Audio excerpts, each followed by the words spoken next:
Hello, and welcome to the Screen Deep podcast, where we go on deep dives with experts in the field to decode young brains and behavior in a digital world.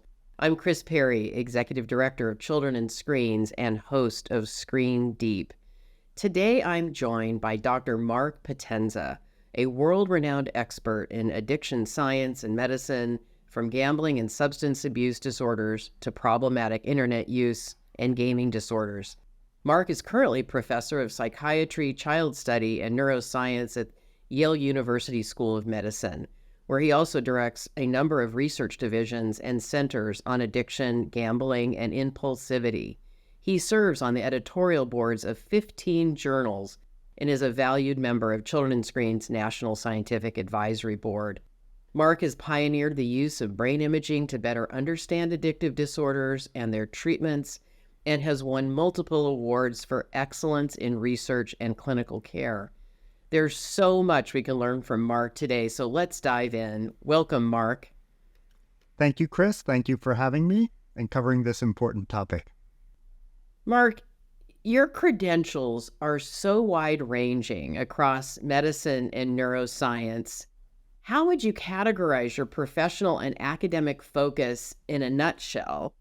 And is there a thread that ties it all together? What led you to want to study these topics and get to be such an expert around digital addiction and its connection to addiction science?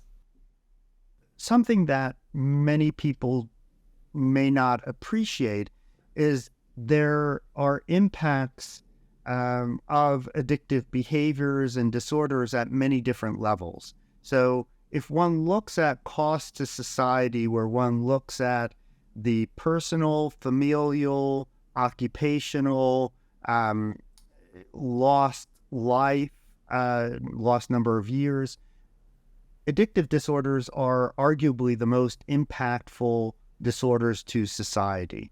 And back at that time when I was in residency, when I was thinking, what is it that I want to do? I was thinking, where can I help people where other people are perhaps not paying as much attention, and that there is a significant impact. While I had been doing basic research, preclinical research into addictions, I became exposed to impulsive and compulsive disorders during my clinical research and thought I would study people with gambling problems. And so this was my first entry into studying what are now termed addictive disorders or behavioral addictions, disorders due to addictive behaviors. And this was going back now more than a quarter of a century, where the internet was just being developed and it hadn't evolved into what it is today.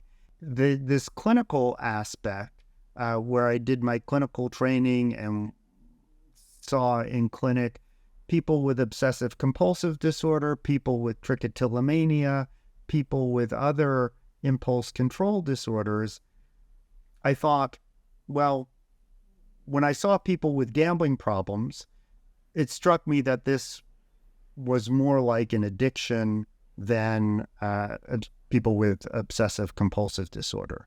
And one of the competing theories at the time was whether gambling disorder, which was classified as an impulse control disorder, was an addiction without the drug. Was it an obsessive compulsive spectrum disorder?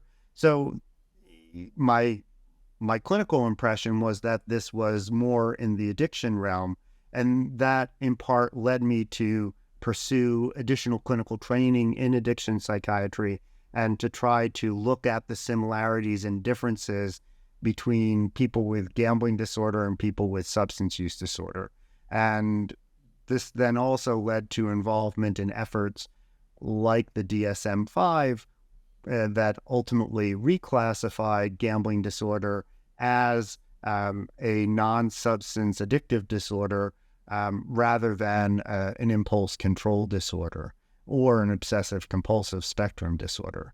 Now, as we were trying to gather information on gambling, we realized that the internet was growing and developing.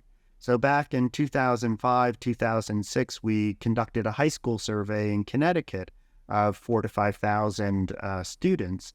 And while it was initially conceived of as a survey on high school gambling behaviors, we included not only substance use measures, because these were linked and we thought they were linked in many complex ways, but we also included measures of video gaming and problematic video gaming, internet use and problematic internet use, so that we could begin to explore the characteristics of groups who were having trouble with different behaviors that were being performed on the internet. And this was back in 2005 to 2006. Since that time, things have changed dramatically with respect to how youth are engaging with screen media. But this presents a historical glimpse at some of the relationships that we've been interested in understanding over time as behaviors have changed. You've been talking a lot about the classification, categorization of different behaviors, and those behaviors, it can't becoming problematic or in some ways viewed as disordered. You mentioned screens and children's relationship to screens, but the precursor to you learning about that was all the other work you'd done in clinic or as a researcher to better understand human behavior and how we relate to either substances or behaviors to when those become problematic. So I'd love to hear you talk more about that categorization, classification step. So a lot of our work going back now 20, 25 years was to try to understand the biology, which there were emerging technologies like functional magnetic resonance imaging that allowed us insight into the living human brain so that we could begin to explore some of the mechanisms that were linked to gambling problems, that were linked to substance use problems, and we could compare and contrast. We tried to synthesize the information, one, to look at whether gambling disorder and substance use disorders showed similarities or differences, but also whether gambling disorder and obsessive compulsive disorder showed similarities or differences. So to try to understand where this should be classified. So ultimately, the data suggested that gambling disorder be classified together with substance use disorders, which is what the American Psychiatric Association did. However, also during that time, there was the growth and development of the internet. So gaming behaviors were becoming more prevalent, and people had been hearing reports of, particularly in internet cafes in Asia, where people were not attending to their bodily needs and dying while gaming. Parents were leaving their children unattended in cars, and some of them passed while they were gaming in excessive marathon gaming sessions. I'm grateful to be involved in these meetings where we discuss the extent to which internet use could be the basis of a concern or a disorder, and how, if this could be the case, then how should we define these conditions? And this in part led to gaming disorder being developed and proposed as a formal condition for the ICD-11, and then ultimately being adopted by the World Health Assembly in 2019, but not without controversy. And other forms of internet use behaviors that can be problematic and that have changed over time, particularly recently, so things like social media use, these are areas that I anticipate will continue to be understood better and hopefully be considered by groups like the American Psychiatric Association and the World Health Organization as the potential basis for formal clinical disorders. I am truly in awe of the impact that you had by moving these behaviors into the classification manuals that clinicians rely on to better understand human behavior and treat it. It's really profound, and it's an enormous contribution to the field, one that I really hope our listeners can understand. To be able to talk about behavioral addiction in this way was truly historic and incredibly important. In fact, in one of your early papers in 2003, which has been cited over 2,000 times by other researchers, is about addiction vulnerability in adolescents and developmental neurocircuitry. Can you tell us a little bit more about this and why it was such an important piece of scholarship and why we know, we already know adolescence is a very vulnerable time and how that interacted with your research? Yes. So, and I should point out that I feel like I'm part of a group of people who have been contributing to these efforts. So it's not like I'm a person who is solely responsible for these things, but I'm grateful to have had the opportunity to be involved and contribute in the ways that I could to these efforts, because I agree with you that I think they're really important efforts, and they've taken a large number of really talented people working together to make these changes. And with respect to that paper, Andy Chambers and I were talking, he's the first author on this paper that you mentioned. We were talking about gambling disorder and how gambling disorder and substance use disorder had this period of time where youth seemed to be particularly vulnerable to initiating engagement in the behavior and then developing problems with the behavior. And so thinking about the brain being the basis for engaging in addictive behaviors, thought that neurodevelopmentally there's, if we look at the epidemiology of this peak in adolescence and early adulthood, there is likely something going on at a brain level within adolescence that is leading to this vulnerability. And during adolescence, there are multiple changes, hormonal changes that impact brain structure and function. There is substantial cortical pruning that occurs within the frontal cortex. So the ways in which neurons are strengthening or weakening connections is very active at this period of life.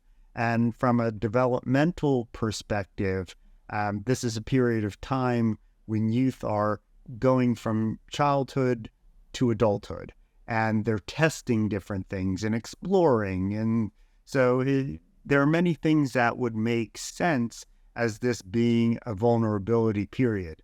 So we asked the question, well, what's happening in the brain during adolescence that may make youth vulnerable?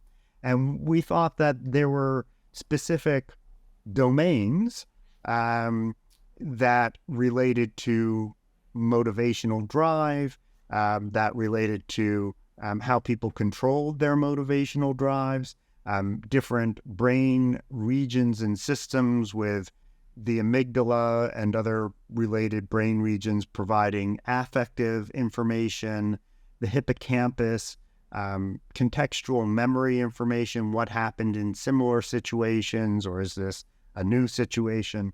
And then regions like the hypothalamus and septum being involved in these biological drives like thirst and hunger and other sexual behaviors. I'm thinking that there are probably changes in all of these brain regions, and the cortical brain regions that exert control over how all of this information, perhaps from more primitive subcortical brain regions, are driving, that could then lead youth to be vulnerable to engaging in potentially addictive behaviors. So that was essentially the model that we proposed that has been, we think, provided a framework. And I don't think that others had provided such a neurobiological framework previously, which is, I think, why people have cited this with respect to a developmental neurobiological framework for engagement in addictive behaviors. So were you able to determine through your research how the brains of behaviorally addicted adolescents were different from the brains of adolescents who weren't addicted? Just, in a nutshell, was that something you were able to determine? Not from that study. We've done different studies over time that have focused on adolescents or adults. So, for example, in conjunction with Suchitra Krishnan and her group, and she has a focus on adolescent smoking and vaping behaviors, we integrated brain imaging measures into one of the clinical trials that she was conducting, so that we could look at how youth who were trying to quit smoking would show changes in brain activity after treatment as compared to before treatment. And one of the tasks that we used in that study was the monetary incentive delay task. The way that the task works is that people are given a cue, and they try to then push a button while the target's on screen to either win money or avoid losing money. And then they're notified of the outcome. So, and they do multiple trials, and the task is configured so that they'll win maybe 2/3 of the time, but either lose or are not successful at the outcome 1/3 of the time, so that we can then look at the different trials and the brain activity associated with the different events. So we parsed this out, and what we found was that during this anticipatory phase of reward processing, individuals, what Daniel Hammer and colleagues had found was that individuals with alcohol use disorder showed this blunted activation of the striatum, a brain region that's been implicated in reward processing, as compared to individuals without alcohol use disorder. We found something similar in people with gambling disorder. We also found something similar in people with binge eating disorder. And a meta-analysis that Marcelluchin and colleagues did found that across substance use and gambling disorders, there was this shared blunted activation of the striatum, including in adolescents who smoked tobacco. And what we found in this treatment study was that following treatment as compared to before treatment, there was an increase in activation during the anticipatory reward processing period in the youth with who received treatment for smoking cessation. So it suggests that, and this is consistent with a reward deficiency model of addictions, whereby natural rewards, or in this case, the learned reward of money, does not elicit the same rewarding response in people with addictions, and also people who are more vulnerable to addictions, as compared to the individuals without addictions. It also suggests that there's malleability in the response, that you can change people's responses to non-addictive rewards and have them be more rewarding. So it provides hope and insight into possible mechanisms for recovery from addictive disorders and engagement in addictive behaviors. So the paper you're talking about right now is similar to another paper you published in 2023 that likens the structural changes to brain regions from media use to the risk of addiction from early alcohol exposure. And it seems like a very big news, and something that I really want to pause and talk about for a second. Yihang Zhao is the first author of this study and is the person who really led this study. What she proposed doing was to take brain regions that had been implicated in a mouse model of alcohol binge drinking, and then use that as the basis to look at structural covariation patterns in human beings using different publicly accessible data sets. We looked at the individuals who began drinking before the age of 18, before the legal adulthood period. And we looked at those who had this early drinking pattern versus those who did not. And what we found was that there was this joint and by using joint and independent variance explained, we found a structural covariation pattern. So this was different specific brain regions, their volumes or their thickness or thinness related to one another in a coordinated way. And this coordinated pattern linked to or differentiated the individuals who began drinking early versus those who began drinking later.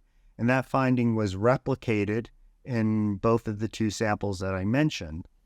And then we were interested in the extent to which this extended to youth, developing youth, and how it might relate to risk behaviors that youth were, in which they were engaging at that age. So we looked at the adolescent brain cognitive development data set, and this is a study of over 11,000 youth that are followed longitudinally. Year by year, there are assessments, and every 2 years, there are brain imaging measures. And in the 9 to 10-year-old children, we found that this brain structural covariation pattern that we found in adult was virtually identical to what we found in the children. And we furthermore found that it was linked to high-frequency screen media activity in the 9 to 10-year-old children, as well as to externalizing behaviors. And externalizing behaviors are problems with conduct and perhaps engaging in oppositional behaviors. So it suggested to us that this factor that in adults was linked to early onset of drinking was also evident in 9 to 10-year-old children and linked to high-frequency screen media activity, as well as to problems with conduct or oppositional behaviors. You've covered some amazing details from these studies that you've been a part of, which of course include the neurocircuitry of the brain and various addictions. But to bring it back to the level a layperson might understand, do you and your colleagues and your work on addiction vulnerability believe that there really is no such thing as an addictive personality based on neurobiological markers, or is the term just too reductive? Is there a different way of thinking about addictive or addiction rather than referring to people as having an addictive personality? Yeah, I think that anyone can develop addictive disorders, and we should be mindful that it's not just one group of people. There may be different risk factors that people have. There are genetic contributions, there are environmental contributions. Early life trauma has been linked to engagement in a variety of addictive behaviors, for example. And there are ways in which genes and environment interact with one another that can be complex. One can think of this perhaps if from a Darwinian evolutionary perspective, that it's good for the whole of the population to have individual differences where some people are more sensitive to environments and other people are less sensitive. Some people have termed this dandelions versus orchids, where orchids, if given the right environment, can bloom and blossom into something really wonderful, but they're very sensitive to the environment. And if they're placed in a more stringent environment or a more stressful or traumatic environment, they may shrivel and not do well. But dandelions, you can place them just about anywhere and they'll bloom and blossom, and sometimes more so than people want them to bloom and blossom. But it is, from an evolutionary perspective, one would think that it would be good to have both.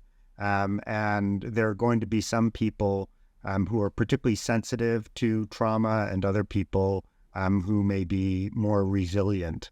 And to be able to understand these individual differences is really important if we're thinking about how do we protect the public health, how do we protect developing youth so that they don't veer off course during their developmental trajectories, and that they do then instead blossom as well as they're going to blossom.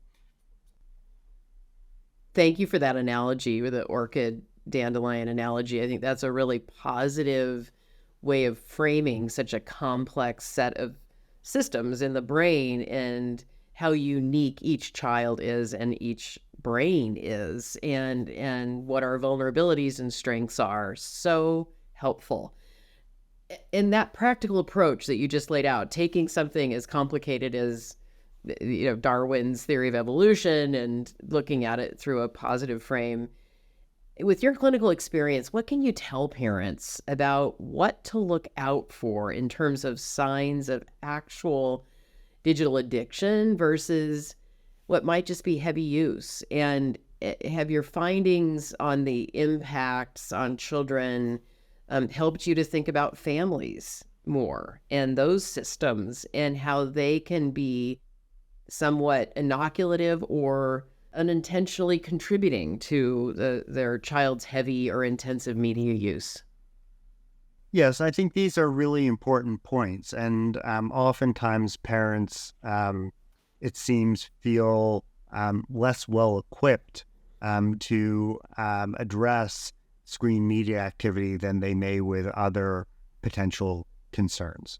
I think most people want to reap the benefits of digital technologies and minimize the harms associated with digital technologies. And how do we do this for youth who are developing in a space that is rapidly changing, where we don't understand all of the impacts, the potential impacts that different types and patterns of screen media activity may have on their development is complicated and challenging for children, for parents, for policymakers, for many individuals. So we have been working, and by we, this is a group through a COST initiative, which is a Cooperation in Science and Technology initiative that has focused on problematic use of the internet. And we developed an e-booklet that is available for people to freely download that describes information on different types and patterns of problematic use of the internet, ranging from problematic pornography use to problematic gaming, problematic gambling, cyberbullying, cyberchondria, which is excessively searching for health-related information that we saw a rise in this during the pandemic, where people were concerned about their health, but that can also be distressing to individuals who may be worried about their health situation. Anyway, this booklet has a number of practical tips for parents that include how to model behaviors for developing youth, to consider age-related introduction of digital technologies and digitally transmitted information, tips about how to prevent sleep problems, so not having digital devices in the bedroom at night, no digital devices an hour before bedtime, things like that, how to have tech-free zones and to put away digital devices at meal times and have times when you connect and focus on the in-person connections rather than to be distracted by the screen, where people may feel like you are phubbing or phone snubbing another individual because you're paying more attention to your phone than to other individuals with whom you're in close physical proximity and supposedly engaging in social interactions. So these and other tips are available. The e-booklet, which can be found at www.internetandme, one word, .eu. It's also on the website for the International College of Obsessive Compulsive Spectrum Disorders. It can be downloaded for free, and hopefully it's one resource of multiple ones that can be available for individuals. At the Institute, we hear from parents often about concerns they have about excessive video game use in particular. And part of that is, we think, tied to the advent of loot boxes and other things to incentivize purchases and play in modern video gaming, and how that has made video gaming more addictive. Do you see that as a particular problem? Do you see it as being more prevalent than other behaviors in adolescence? I think that the intersection between gambling and gaming is really important from multiple perspectives. So you mentioned loot boxes or loot crates, which are random elements within video games that have prizes. And oftentimes the prizes are low-level value, but they can be high-level value. And these can be skins that adorn weaponry in video games that carry not only significant value within the virtual environment, but also in real life, where people are willing to pay considerable amounts of money for the skins. These loot boxes, loot crates are one element, and they've been considered gambling in certain jurisdictions, and it's been debated in others. So, for example, Belgium, I think, has outlawed loot boxes and loot crates, but in the United States, it still remains debated. There are other aspects like social casino games, which are not legally gambling. They're more games, but they also involve social network sites. So it's an intersection of multiple forms. They may contain also microtransactions. So the ability to play for free, but then the option to pay for extended time once your free time runs out, or to go to another level. And engagement in microtransactions has been linked to gambling behaviors, including within youth, suggesting that they may transition from one to another. Backing up and looking over all the research in this field over your time as a researcher and a clinician, what's the single most surprising finding relating to children and digital media you've encountered so far in your career? Yeah, I'm not sure what is the most surprising. I think that there are many things that we should keep in mind, that youth can be very resilient. And while it can be very scary for parents to try to help their children navigate a complex digital environment, we should be hopeful that children will develop into healthy, functioning young adults. It can be a very stressful period of time, and it's a rapidly changing space that we do need to be trying to protect youth as much as possible, gather as much information, but also then use that information to improve prevention approaches at multiple levels, going from regulation down to one-to-one interactions between parents and children, or between teachers and children, and how do we protect the spaces best for youth to develop is changing. It is with optimism that I see things like the U.S. Surgeon General recognizing links between social media use and youth mental health concerns, and citing this as an area of importance. He also recently had an op-ed piece that suggested that the use of product warning labels on social media sites should be used in a way like they have been used for tobacco products and alcohol products. It's been surprising in some ways at how rapidly the internet has been developing and changing the ways in which we do many of the things that we do. And it doesn't seem to be slowing down with our artificial intelligence and changes in that space occurring. So it's important for us to do the best that we can with the information that we have, continue to gather more information, and continue to refine our approaches at multiple levels so that we can help children develop optimally. One of the most impressive parts of this discussion has been your personal and your colleagues' contributions to these changes that you just underlined. The Surgeon General of the United States speaking out, the United States Congress taking a hard look at what to do to protect children, clinicians around the world understanding better how to categorize and treat behaviors that parents are concerned about in their children.